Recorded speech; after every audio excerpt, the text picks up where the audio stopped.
Sport Bleu Armorique. Tennis.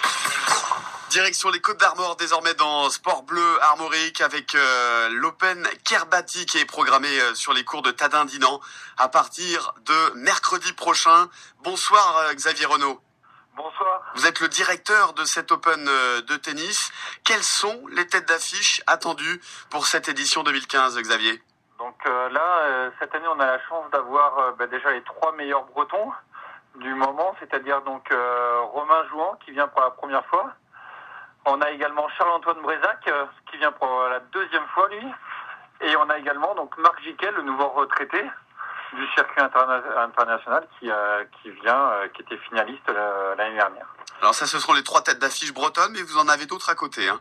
Donc là, on a Jocelyn Wana qui remet son titre en jeu.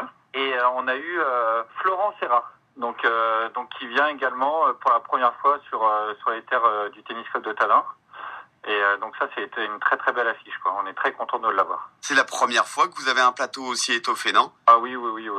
Là, on a compté là à ce jour, on est déjà à 10 joueurs numérotés. Donc c'est-à-dire dans les 100 meilleurs joueurs français, on en a on est arrivé à 10 joueurs numérotés là. Alors, je le disais, le tournoi va débuter mercredi prochain. Voilà. Les têtes d'affiche que vous venez de citer arriveront en fait un petit peu plus tard dans le tournoi. Elles vont pas venir dès mercredi. C'est un tournoi un peu atypique qui mélange les amateurs et les professionnels. Donc là, le tournoi est ouvert à tout le monde, donc débutants jusqu'aux professionnels.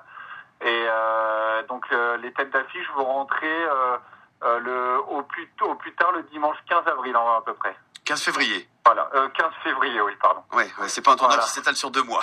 Non. Seulement sur... Pour jouer les finales, donc mercredi 18 février. Pourquoi un mercredi? Alors, pourquoi? Parce que tout simplement, il y a 2 autres tournois qui sont dans la même catégorie que nous, donc c'est-à-dire qui fait partie du circuit national des grands tournois.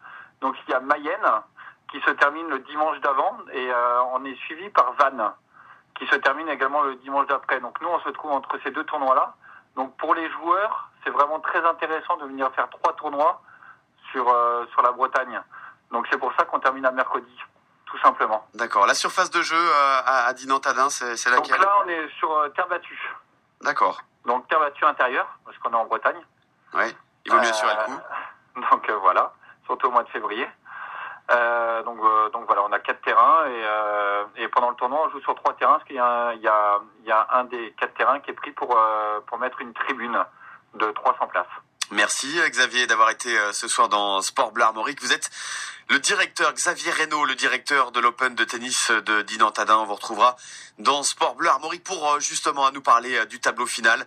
On vous retrouvera le 15 février puisqu'on sera à 3 jours de la finale. On l'a bien compris, programmé le mercredi 18 février. Et puis un dernier mot concernant le tennis et Marc Jiquel qui va donc participer à cet Open de tennis Kerbati de Dinan-Tadin. Marc Jiquel qui était en Australie durant 15 jours pour coacher Nicolas Mahut et Pierre-Hugues Herbert, 2 Français qui sont arrivés en finale du double à l'Open d'Australie, finale malheureusement perdue par la paire française. Sport Bleu Armorique.